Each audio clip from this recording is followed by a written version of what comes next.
Hello friends, आ जाइए जल्दी से मेरी बालकनी में और मिलते हैं एक और पौधे से। ये है आज का मेरा पौधा। शुभ पौधा भी कह सकते हैं, मेडिसिनल पौधा भी कह सकते हैं। ये हर एक के घर में होना बहुत ही ज़रूरी है। एलोवेरा प्लांट अगर आपके पास है तो समझिए एक बहुत ही अच्छा ये शुभ प्लांट है। आपके घर में सुख समृद्धि तो रहेगी ही, आप स्वस्थ भी रहेंगे। तो चलिए ये देखें मेरे पास है, बहुत ही पुराना। इसको मैंने फ्रेंड्स लास्ट वीडियो में दिखाया था कि मैंने इसमें से बहुत सारे प्लांट्स निकाल करके अलग किए थे और अब इसमें 3 प्लांट बचे हैं और तीनों की हेल्दी प्लांट हैं।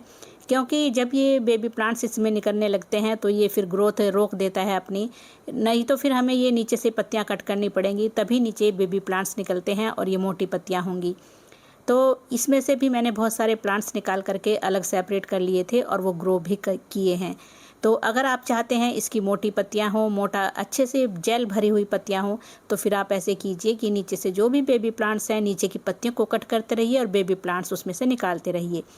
ये देखिए, जब भी आपको यूज़ करनी है अपने लिए, या तो आप इनको इनटेक करते हैं, खाते हैं, वो मैं बाद में बताऊंगी इसके कितने फ़ायदे हैं हमारे लिए। तो जब भी मैं यूज़ करती हूँ तो नीचे से ही पत्ती कट करती हूँ। नीचे से पत्ती कट करने का क्या होगा कि नीचे बेबी प्लांट्स निकलने में मदद मिलेगी। नहीं तो ये मोटी मोटी पत्तियाँ नीचे फैल जाएंगी और ये जब मोटा प्लांट हो जाता है लुढ़क भी जाता है, ऐसे लटक सी जाता है एक साइड। तो फिर इसमें आप जो बेबी प्लांट्स होते हैं उनसे निकाल करके ग्रो कर सकते हैं। ये देखिए सॉइल, वेल ड्रेन सॉइल रखिए। इसकी सॉइल ऐसी रखिए कि मिट्टी में जैसे ही हम पानी दें वो नीचे निकल जाए, क्योंकि इसको भुरभुरी मिट्टी चाहिए। और दूसरा, इसको पानी कम चाहिए, पानी बिल्कुल कम देना है। मिट्टी जब सूख जाए तभी पानी दें।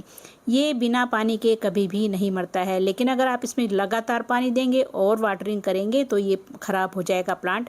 रूट्स भी खराब हो जाएंगी और पत्तियाँ भी पीली होकर के नीचे गिरने लगेंगी। तो ध्यान रखें, पानी कम दें इसमें। और आप सनलाइट की बात करती हूँ, सनलाइट में रखिए इसको, लेकिन हाँ मई जून की जो तेज़ धूप होती है बस उससे बचाना होता है, नहीं तो ये इसकी पत्तियाँ टिप जलने लगती हैं। बाकी आप इसको डायरेक्ट सनलाइट में रख सकते हैं या इनडायरेक्ट सनलाइट में, जैसे अगर आप इंडोर रख रहे हैं तो इसको आप विंडो के पास रख सकते हैं। अब प्रोपगेशन जैसे मैं बताना चाह रही हूँ फ्रेंड्स, प्रोपगेशन बहुत ही इजी है इसकी। आपको कहीं से भी खरीद कर नहीं लाना है। किसी के यहाँ आपने प्लांट देखा, छोटा सा बेबी प्लांट्स ऐसे निकाल लाइए, जैसे इसमें साइड में बेबी प्लांट्स उगा हुआ है। ये देखिए, ये मैंने उसी में से ही सेपरेट करके लगाया था। इसकी भी मैं नीचे से पत्तियाँ कट कर रही हूँ क्योंकि बहुत ही हैवी प्लांट हो गया है ये। तो नीचे की पत्तियां कट करना हाँ बहुत ही ज़रूरी होता है। और इसको मैंने अभी इंडोर रख दिया था। तो देखिए, इंडोर रखने का यही फ़ायदा है कि एक तो फ़ायदा भी है, नुकसान भी है। पानी कम देना है। अगर इंडोर रख रहे हैं फिर तो 8-10 दिन भी इसको पानी ना दें तो चलेगा, और एक बार पानी दे दिया तो मिट्टी सूखनी मुश्किल हो जाती है इंडोर रखने में। तो मैं इसको भी बाहर ले आई हूँ और थोड़ा सा धूप में रखूँगी तो ये बहुत ही अच्छे से ग्रो हो जाएगा। ग्रो हो रहा है, वो नई नई उसमें निकल रही हैं ऊपर पत्तियाँ, तो और हेल्दी भी हो रहा है। तो चलिए, इसको दोनों जगह आप रख सकते हैं, सनलाइट में डायरेक्ट भी और इनडायरेक्ट सनलाइट में भी, दोनों जगह अच्छे से ग्रो करता है। हार्डी प्लांट है। गुड़ाई करनी बहुत ज़रूरी होती है। जब हम इसमें से बेबी प्लांट्स निकाल लेते हैं हम तभी गुड़ाई कर सकते हैं, नहीं तो जब इसमें इतने सारे प्लांट निकल जाते हैं गुड़ाई करनी भी मुश्किल हो जाती है। तो मैं गुड़ाई कर रही हूँ। गुड़ाई करने के बाद फिर हम देंगे इसमें फर्टिलाइज़र। और क्या देंगे, क्या मैं इसमें डालती हूँ ज़्यादातर, वो मैं आपके साथ अभी शेयर करने वाली हूँ। क्योंकि इसको ऐसा कुछ खास फर्टिलाइज़र की ज़रूरत नहीं होती है। आप इसको लगा दीजिए और छोड़ दीजिए, पानी कम दीजिए, धूप में रखिए तो बहुत अच्छे से ग्रो करेगा। ये है इसके लिए चाय पत्ती बेस्ट फर्टिलाइज़र है। चाय पत्ती क्यों फर्टिलाइज़र इसके लिए बेस्ट है, क्योंकि इसको नाइट्रोजन चाहिए। नाइट्रोजन, क्योंकि इसको पत्तियां ही मोटी करनी है और पत्तियां ही चमकदार बने, इसकी नाइट्रोजन है इसमें अच्छी मात्रा में। दूसरा, मैं इसमें कैल्शियम देती हूँ। 2 चीज़ें तो मैं इसमें ज़रूर देती हूँ ये टाइम टाइम पर। कभी एग शेल्स देती हूँ, अभी नवरात्र चल रहे हैं तो एग शेल्स नहीं डालूंगी। अभी मैं आज चॉक का पाउडर बना करके ही डालने वाली हूँ। ये भी कैल्शियम कार्बोनेट का अच्छा सोर्स है, ये भी आप डाल सकते हैं, लेकिन हाँ इसको ज़्यादा नहीं डालना है। एग शेल्स तो फिर भी हम ज़्यादा डाल सकते हैं, बट ये चॉक होता है ये थोड़ा ज़्यादा नहीं डालना चाहिए। ये देखिए, हाफ से थोड़ा सा ज़्यादा मैंने इसको ग्राइंड कर लिया है, इसमें कूट लिया है और ये पाउडर फॉर्म में हो गया है। पाउडर फॉर्म में ही डालें, कभी भी ऐसे ही नहीं डाल दें। तो हमेशा इसको थोड़ा सा पाउडर बना लें। तो मैंने 1-1.5 चम्मच चाय पत्ती ली है, क्योंकि मैं 2 प्लांट में डाल रही हूँ, और फ्रेश चाय पत्ती ली है मैंने। आप चाहें तो यूज्ड चाय पत्ती भी ले सकते हैं, यहाँ पर वो 2-3 चम्मच भी ले सकते हैं। अब 1 चम्मच ये और भी बहुत ही बेस्ट चीज़ है, ये है नीम खली। नीम खली एक तो NPK का सोर्स है, नाइट्रोजन फॉस्फोरस पोटेशियम है इसमें। इसके अलावा एक फंगिसाइड का काम भी करती है। मिट्टी में बिल्कुल भी इंसेक्ट, कीड़े, फंगस, चींटियाँ कुछ भी नहीं होती है। 1 चम्मच ही डालना है, ज़्यादा कभी भी ना डालें। तो 1 चम्मच मैंने इसमें, ये 3 चीज़ों का मिश्रण इस प्लांट के लिए बहुत ही बेस्ट है। और कभी कभी टाइम टाइम पर आप इसमें वर्मी कंपोस्ट 1-2 मुट्ठी डाल सकते हैं और इसको कुछ ज़्यादा फर्टिलाइज़र नहीं चाहिए। बस ये डालते रहें और इसमें कभी भी पेस्ट तो नहीं लगता है, मैंने नहीं देखा पेस्ट लगता हो। तो अगर लगे आपको कि आपके प्लांट के ऊपर कुछ पेस्ट लगा है, मतलब कीड़े वगैरह या कुछ, तो उसके लिए फिर नीम ऑयल का स्प्रे करें। इस प्लांट में हमेशा आप ऑर्गेनिक फर्टिलाइज़र डालें, क्योंकि हम इसको इंटेक करते हैं, खाते हैं हम इसको, तो इसमें हमेशा ऑर्गेनिक फर्टिलाइज़र ही डालें। केमिकल फर्टिलाइज़र की इसको ज़रूरत नहीं है, क्योंकि ये बहुत ही हार्डी प्लांट है। एक बार लगाया तो ये आपके घर में बना रहेगा। घर में सुख समृद्धि लाता है, सकारात्मक ऊर्जा आती है और इसे देखकर हमें वैसे ही पॉजिटिविटी मिलती है। इतना सुंदर प्लांट है तो इसको ज़रूर घर में लगाइए।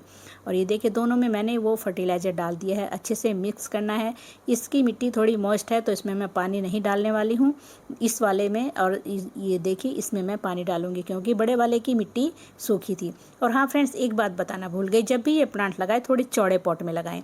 चौड़े पॉट में लगाना बहुत ज़रूरी है, क्योंकि बेबी प्लांट्स इतने निकलते हैं, बहुत जल्दी भर जाता है ये प्लांट पॉट। तो कोशिश करें कि थोड़ा चौड़ा टाइप का पॉट हो, जिसका मुंह चौड़ा हो, और डीप पॉट की ज़रूरत इसको नहीं है। लेकिन फिर भी मैंने देखिए ये मेरा 8 इंच का पॉट होगा, इसमें मैंने लगाया है। तो 2 बार रीपॉट भी कर चुकी हूँ, बहुत सारे प्लांट इसमें से निकाल चुकी हूँ। अब ये पत्तियाँ अगर गीली आपकी गंदी हो रही हैं पत्तियाँ, तो इनको धूल मिट्टी मत लगने दीजिए पत्तियों के ऊपर। और आप समझ सकते हैं मेरी ये प्लांट की पत्तियाँ इतनी गंदी क्यों हैं। फ्रेंड्स, ये गंदी इसलिए हैं, आपको पता ही होगा, मेरी बालकनी में कंस्ट्रक्शन चल रहा है, काम चल रहा है, टूटी फूटी बालकनी पड़ी है, तो पौधों के ऊपर धूल और मिट्टी आ ही रही है। फिर भी मैं बहुत ही कोशिश करती हूँ इनको साफ़ करने की, फर्टिलाइज़र देने की और इनकी देखभाल करने की। अब ये जो पत्तियों की टिप जल जाती हैं, ये क्यों जलती हैं? ये पत्तियों की टिप जो ब्राउन हो जाती हैं, काली हो जाती हैं, या तो ये तेज़ धूप से होती हैं, या फिर ये कम धूप से होती हैं, या फिर ये अंडर वाटरिंग या ओवर वाटरिंग से होती है। अब देखिए ये जो पत्तियाँ मैंने कट की थी वो देखिए कितना सुंदर मोटी मोटी पत्तियाँ हैं और कितना ज़्यादा इसमें जेल भरा हुआ है। अब बताती हूँ इसके फ़ायदे क्या हैं। ये एक मेडिसिनल प्लांट है और ये इसमें बहुत अच्छी मात्रा में विटामिन सी, ई, B9 और B12 और B कॉम्प्लेक्स का भंडार है ये। अगर आपको कोई दर्द है, जोड़ों में दर्द, पेट में दर्द, माइग्रेन कोई भी है, ये सभी में फ़ायदा करता है। ये हमारे स्किन प्रॉब्लम में फ़ायदा करता है, स्किन केयर करता है, हेयर केयर करता है। तो आप इसको सभी चीज़ों में यूज़ कर सकते हैं, इतना अच्छा प्लांट है। और ये हैप्पीनेस लेकर आने वाला प्लांट है, प्रॉस्पेरिटी लाता है आपके घर में। डायरेक्शन की बात करें तो आप ईस्ट में रख सकते हैं इसको, या वेस्ट में भी।